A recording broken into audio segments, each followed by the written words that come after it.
everyone. Welcome to another episode of TC Talk. Back today with another video. In today's video, we're going to be going over my initial Azalea build for Outsiders, as it's going to release. Not initial, like this is set in stone, but this is like where my first thought process is on the deck itself. I've came up with a couple of different decks and like just really been testing out cards. So this is very much still an experimental stage. I want everyone to understand that while watching this deck tech. This is not meant to run this deck day one, 100% of Outsiders. This is meant to, if you're new to Azalea, or you're like brand new Azalea, or you're like played her a little bit, but you don't know what the heck to do with the new cards, then this will at least give you like a good starting point. And I think I have some pretty decent choices in here. I definitely have some choices that are different. I even know, like looking at Levi's initial list that he's working on too over at Roundtable Wraith, he popped it in the Discord. Definitely some different choices from him. So I'm really excited to see him make a video once he gets settled and figures out what's best for his deck, kind of see the differences. But I do think there's going to be some similarities. So we'll get right into it. Hopefully this gives you an idea of what to build. If you like this type of content at the end of the video, feel free to support in whatever way you want. Like, comment, subscribe. If not, totally fine. I really appreciate you taking the time to even watch. Join the Discord down below if you want to. We have an insanely active community lately. I've said this to a couple friends, like my community Discord, I've always had all notifications on just so I can answer because it hasn't been insanely like crazy busy. But the last like 2 weeks, I've legitimately had to turn my notifications to @ only because we have such a good community now. It's getting so crazy with how many people are talking that I just check it periodically throughout the day. So definitely try that out. A really good community. And then also, if you're a long-time supporter of the channel and you want to go down to the Patreon down below, you can get access to videos early and a couple other like cool things in the Discord, just to try to give you some extra benefit for supporting the channel. So we'll get right into it. Without further ado, so Azalea, I played her this past PQ season. I went even with her, did okay. Not as good as I wanted to do, but I played a lot of Oldheims in that meta. It was actually nuts. Even Oldheim was a pretty represented deck in the format, but I played like exceptionally a lot of Oldheims. Regardless, have had a lot of fun with her, and I think she's in a really good spot with these new cards and Outsiders, as both Azalea and Lexi that both got insane upgrades. I'm really looking at Ranger to be like a staple deck, or not deck, but class going into the new set. We'll have to see how it folds out, but that's the class to look out for. And what Azalea got is she got a lot of on hits that actually matter and can do something now. She really doesn't have that many vanilla cards anymore, if any, depending on how you build her. And she got some really good buffs like Lace with Blood Rot, Lace with Inertia, Premeditate, which is Premeditate, which is actually unbelievable. And then even cool cards like Codex of Frailty, which we'll talk about here in a second. So getting right into it, the ratios kind of stay the same. So that's one thing, no matter what choices you make. If you're new to Azalea or newer, or you just have your own choices, I definitely would stay around the 24 arrow ratio in a normal like 60 to 65 card core. You're wanting to stay around 24, 26 arrows. The highest you're going to go up to is like 27 to maybe 30, but 27 is about the arrow count you're going to go up to at the highest. As you can see in the main board here, I have 3, 6, 9, 12, 15, 18, 21 arrows in the main board. And then on the side, I have 3, 6, 8, 10 more. So technically 31 arrows, but I'll never play all of them at once. I usually play no more than like 29 in like the Oldheim matchup. I might even throw 31 in there because I do have a 72 card core, but I tend to try to stay at like 45% arrows in my deck for the most part, so that's kind of where I'm at. The equipment doesn't change, literally is the same. The only difference is Crow's Nest. They had to print this at token because they had to give Azalea ability to add aim counters in draft, right? They had to give her a reliable way to do that also wasn't gatekept by like a Majestic equipment or Majestic quiver. So they had to put it in token form, but the fact that this is a token from a power perspective is actually stupid. Every time you Azalea ability, if you pay 1 resource, you can give your arrow an aim counter, which matters for Deadeye. It matters for the arrows themselves when aim counters matter for them. It's just so good. definitely changes the deck a little bit. So going over arrows first, we kept bolt and shot in the list. It's really good for going wide. You might even think about putting in yellow bolt and shot still. I would take out the blues. I don't think there's enough deck space for it personally. I do know some people are still running like a 9 of, but I think the blues definitely are cut, and maybe the yellows. I have the yellows cut currently just for deck space. I don't know what I would change that's like better or worse than a yellow bolt and shot. But red bolt shot's still nice because if you can buff this, even with one buff for 7, if they don't block that, you possibly can put in another arrow and fire again, which in this list usually means you're doing a minimum of a 12 damage turn. If not, buffing that next arrow again, which I've done before, and doing like a 14 damage turn, which is really, really nice. So having the red bolt and shot is still very useful for those go wide turns. And in the Dromai matchup, it helps to get rid of arrows. Literally today, I played a Dromai, and you can see my results here. I don't care. Talishar results don't matter to me. I'm just showing you how much I've played with this deck so far. 16 matches. I'm 12-4 so far, including winning against a Dromai today. I was able to clear 3 arrows with 2 Bolton shots and a rabble, or not clear 3 arrows, clear 3 dragons. When I was winning like 19 life to 11, and they put 3 dragons on the field and cut it to like even. And then I was able to take all 3 dragons out. They had no ash, and then I dominated 2 arrows to win. So that was really nice. It was like the first one I've had against a Dromai. So that's really good. Drill shot is obvious one. You keep it in. 0 for 4 on hit. Put a -1 counter on equipment they control. Now the aim counter actually matters because when you get that aim counter on, it gets the piercing, which is really nice. Infecting shot's a new arrow in the outsider set. When it hits, create a Blood Rot Pox token under their control. This is a really nice arrow because it's a 1 for 5, but if they don't block it, most of the time that means it's a 1 for 7. Because very, very often people will not pitch the Blood Rot Pox token. I have seen some people do it, but the thing is, like, either you have to tell them, like, deal 2 damage to you or deny you an arsenal. Because most of the time, unless they just blank their turn, they're going to use their last card or 2 to block out the Blood Rot Pox. So unless you're playing Guardian, a lot of times they'll get hit with that Blood Rot Pox and it's 2 more damage. Then the next arrow is Red in the Ledger. Pretty obvious there, right? Keeping that in the deck is still very powerful. Sedation shot. I've seen some people running this, some people not running this. Some people just run Lace with Inertia, which basically does the same thing but in a buff. Sedation shot is when it hits a hero, create an Inertia token under their control. If Sedation shot is an aid counter, it gets +1. All these infecting shots, sedation shot, and withering shot all get +1 off aim counter. The reason I like sedation shot, I understand like sometimes you're gonna get your buff stacking with like if you have like a seek and destroy, a lace, and a sedation shot in hand, any combination of those in hand, you're basically like double stacking the same hit trigger.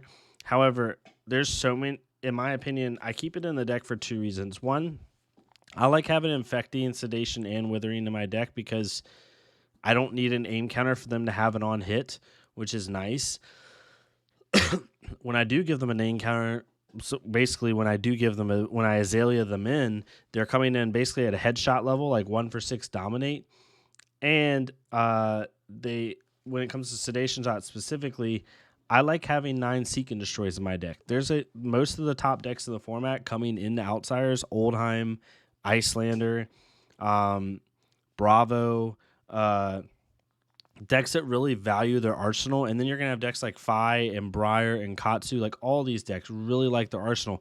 Some of them depend on their arsenal to beat you, or it's a really big part of it, like Oldheim and Icelander. So being able to have 9 targets in the deck between Seek and Destroy, Lace with Inertia, and Sedation Shot that all get rid of their arsenal or prevent them from arsenaling, it's really nice, and I think it's needed in the deck. So yeah, Sedation Shot I have. And then Spire Sniping. Most people are definitely running the blues. I'm running the reds just for the added opt, right? With 6 Spire Snipings and 6 Read the Glide Paths, I have 12 cards in my deck that can opt, which is super, super, super nice. Spire Sniping most of the time, like if I fire this, at worst, it's a good 1 for 5 vanilla damage. At best, I'm getting the opt 2 on the top of my deck, order them any way I want, and basically increase my chances at Azalea triggering. Especially if you can arsenal these and then flip it. It basically gives you an opt 2 with Skullbone Cross Wrap, which is super, super nice. So I really like having 6 of those. And that's my main board arrows. My sideboard arrows, battering bolts, just for Jeremiah, also comes in for Oldheim. We have Remorseless, which comes in for aggro, and it also comes in for Jeremiah because it hurts her ability to just like go super wide, especially if it's like a red hot. But mainly it's for aggro. We have Withering Shot because I have a feeling we're going to be seeing a lot of Katsus. I think we're going to be seeing a good amount of Fi. We're going to be seeing some Assassins early on, people trying out the new deck, right? Not everybody's at a call in every event. So I think Withering Shot's going to be nice to have in the sideboard against those heroes. So I do have it there. Whew, I apologize for yawning. It is 1:30 in the morning. I've been bad staying up late lately. But that's my arrows. And then Barbed Undertow. This one's interesting because if you can't give this a name counter, so if you can't Azalea dominate it, which is like off knock, it's basically a 1 for 5 vanilla, it does nothing. But if you can get a name counter on this card, it's pretty stupid because it prevents people from pitching any color that you pick. Like Guardians can't pitch blues, right? Which is super, super powerful. Or Jeremiah can't pitch reds. So really, really powerful in that sense. So I have it in the sideboard for matchups where that's really impactful, which is basically like Icelander for blues, Oldheim and Bravo for blues, Jeremiah for reds, and even Katsu I'll do blue because it prevents him from Kadachin. So super nice for that. So that's my arrows. Buffs, I'm at 21 buffs right now. I would not go above that. I really wouldn't. I would just stick with the core 21. They stay in the deck no matter what.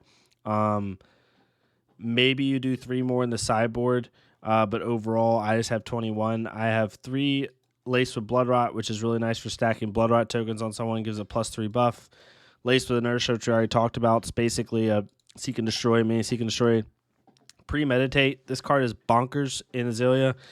You are able to give an arrow +3 and create a Ponder token if it hits. So basically, you can play this off like a 3-card hand, and you can so most time when you have like a 2-card hand, let's say you have a Deadeye in hand and an Infecting Shot.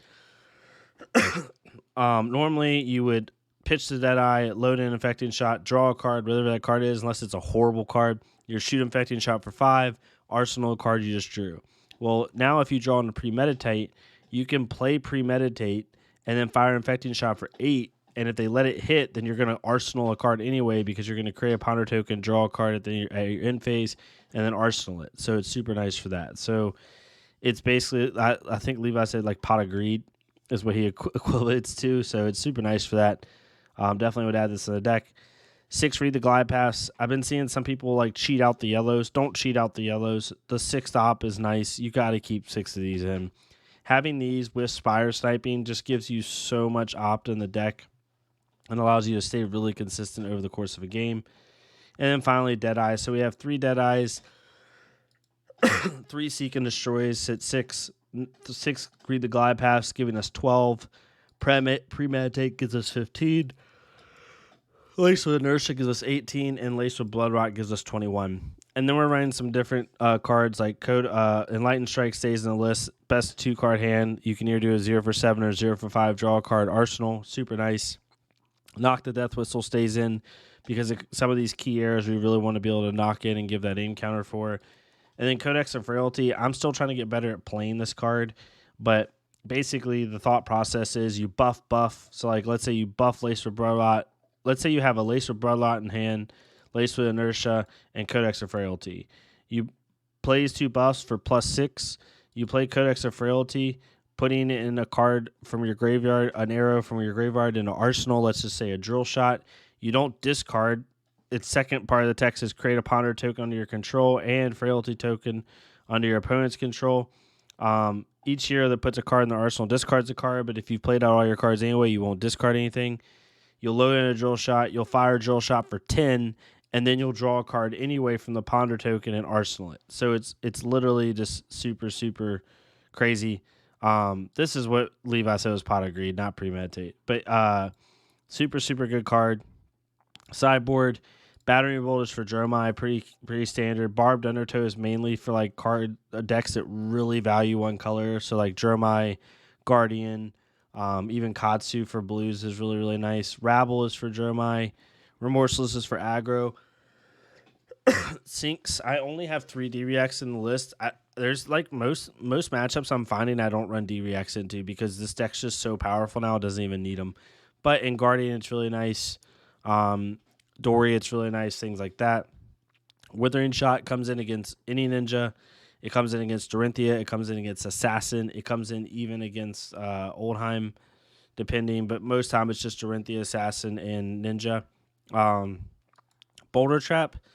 This card has completely changed the Oldheim matchup by itself, because if you defend a hammer that's buffed with this card, it immediately kills the hammer or kills the shield, which I've now noticed even 1 or 2 Oldheims I've played, they literally are starting to side in Sledge against us against me because they know that this card can just kill their shield anyway, and they're not gonna like I saw some people like killing the shield like turn 1. Really, really nutty. I have Fletch a Blue Tail in against Icelander mainly and Kano. I really like it because, one, it's 3 more blues in my deck, and that puts me up to 9 blues in those matchups where I kind of need them. And it also, if I can play it, if it has an aim counter, it gains blue cards have -1 while defending this arrow, whatever arrow you're firing. So it really can be nice against those decks that have a ton of blues to like hurt their blue count ability to block. Then we have Perch and Snaps inside, just like before. And then Vambrance of Determination. I haven't gotten to test this card, but in theory, this is a good card against Oldheim because it allows you to get around Crown for key on hits, especially on hits that are like Seek and Destroy and stuff like that, where you can get rid of their arsenal. Being able to play this in the reaction phase after they crowned away your attack, trying to crown away your attack, it's really good for that. So this is the initial list. Would love to know y'all's thoughts on it. I think it's in a good spot right now. Obviously, I'm going to be playing with a bunch of different cards, but these cards are super fun. And the good thing about this is most of these new cards, for anyone that's not noticing, are pretty like easy to get. Like Infecting Shot's a common. Laced with Blood Rot's a rare. Laced with Inertia's a rare. So if you buy, you'll probably get those pretty easily. Sedation Shot's a common. Codex of Frailty. This is the Marvel version. I'm almost positive that card is a Majestic. If we go over to the Fab TCG website, sorry, I don't remember off the top of my head, y'all. Card galleries, and then we go to Outsiders. Then we go to Assassin. Is it just a Ranger Codex? I can't remember. It's an Assassin Ranger. Okay, so Assassin Ninja, Assassin Ranger. Okay, so it's a Majestic. So you essentially have 6 Majestics you got to get. Premeditate, not gotta get, but can get. And Codex of Frailty. The rest of them are commons and rares. You do have 2 Majestics and Barbed Undertow, but that's pretty much it. Everything else is rare. The Legendary, this is literally just a tech piece. You don't have to have this card. It's just a good card maybe to try out and have if you pull it, which is really nice. So, and you'll definitely get Crow's Nest. If you play in a pre-release, you'll get Crow's Nest. So, overall, I think the list is in a pretty good spot. Let me know what changes you would make to the list or what changes you're looking at with your list, right? Where are the differences? I love to hear other people's opinions. This is definitely not an end-all, be-all list. It's just a good starting point. But yeah, if y'all like this type of content, leave a like, comment, subscribe. Hope you all stay safe this weekend, and I'll see y'all next time on TC Talk. Thank y'all so much.